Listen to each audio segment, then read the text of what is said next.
Hi friends! This video is going to be a little different from the others that I have been making.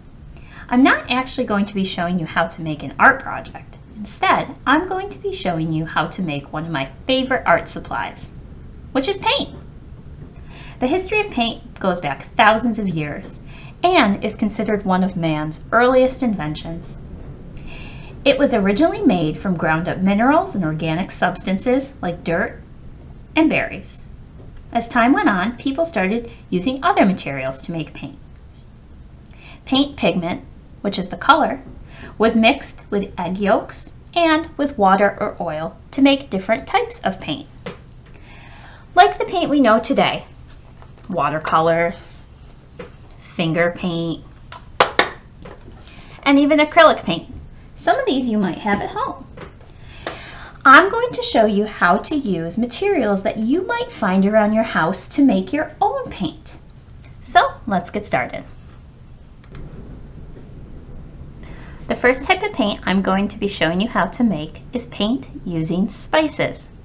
Now, with this one and all of the other methods I'm going to show you, it's really important to ask permission first from whoever is at home if you can use these supplies. Spices are commonly used for cooking, but they often have really bright colors associated with them, and they smell really good too. So what you're going to need is a little container, a measuring spoon, and whatever spices you'd like to use. For these, I used curry powder, parsley, cinnamon, and I'm going to be mixing up paprika. Paprika has a really nice red color to it.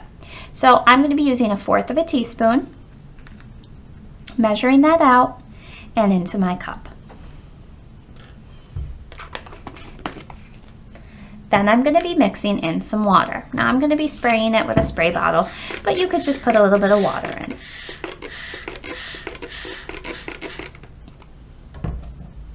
Then you're going to mix it up and you're ready to paint. Now the color is going to be kind of light because these are really natural materials. If you leave this paint to sit for a while, the color actually gets darker, which is pretty cool. So just simply painting what I just mixed. We have this nice reddish orange color. And you're going to get some of that spice into your painting, some of those little pieces, which is okay. Clean off my brush. Now I'm going to paint with the cinnamon, which is a brown color.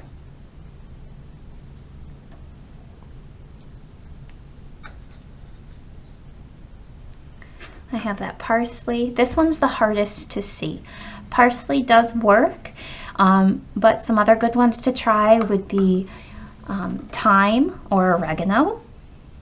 That's that green color.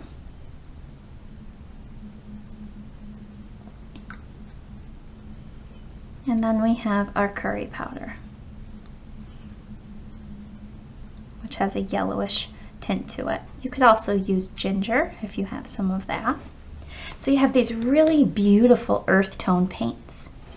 Now, the first few I'm going to show you are all going to be in that earth tone family. Muted colors, lots of browns, lots of greens, and then we're going to go into the nice and bright colors.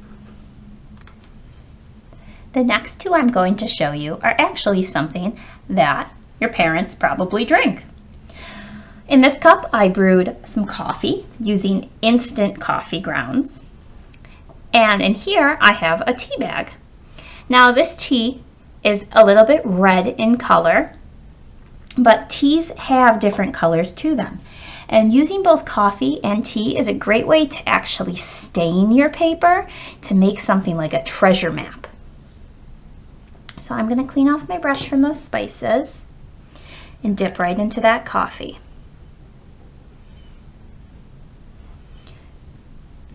We have this nice brown color.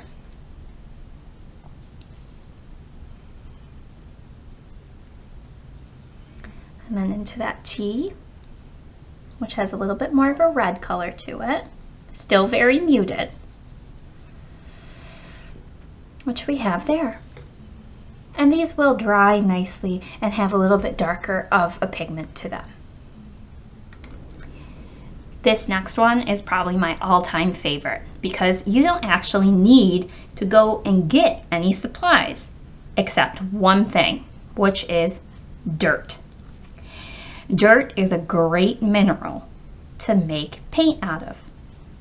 So all I did was went out into my backyard and I got a little bit of dirt into this cup.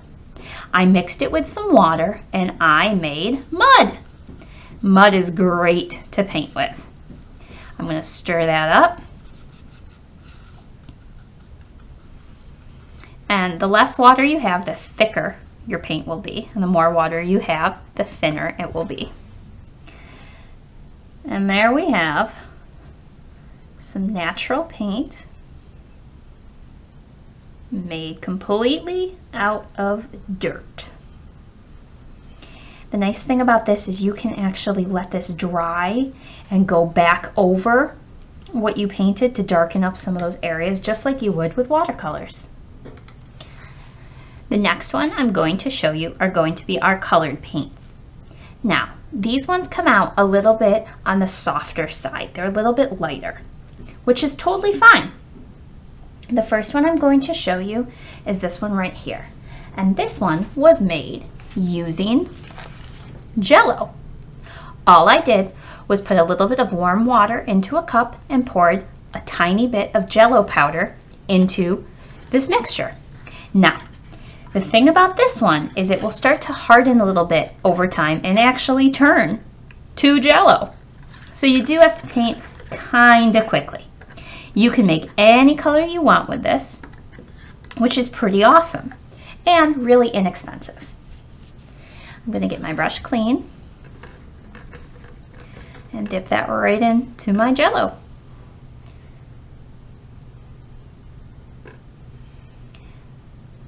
Now I know it's a little hard to see on the video, but this is actually a pretty nice red color. And like all the paints we've used before, it does smell pretty good.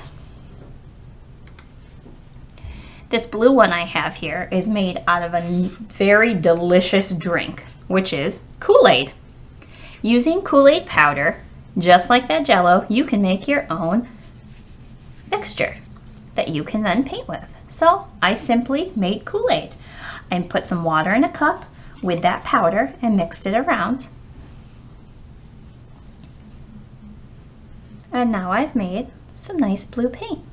Now, when I did go to the store to look, I did find that this Kool-Aid powder really doesn't come in too many colors. I know it does come in blue, purple, and red.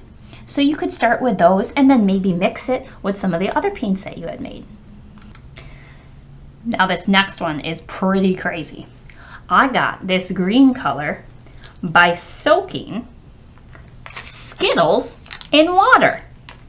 I just put a little bit of water in the cup and dropped in a green Skittle.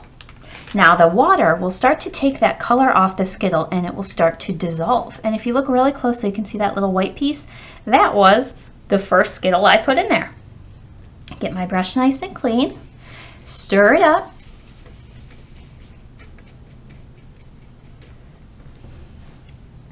And you can paint with the color that comes off Skittles. Now once again, this color is going to be pretty light and I know it's hard to see on my video, but it actually does produce a really nice color. Pretty crazy for just a piece of candy. Now the last one I'm going to show you is going to give you the truest, brightest color out of all of these paints, and that's using food coloring. Food coloring typically comes in little containers that look like this, and it's used to decorate cakes, to make different colored frostings and cookies. So I'm just going to put one tiny drop, you really don't need a lot, of food coloring into a container. And then I'm going to add some water. Now I'm going to just do that with my brush, but you could mix with a spray bottle or with whatever you have. And then simply paint right on your paper, and that gives the brightest color. But if you don't have food coloring, these other methods work really well.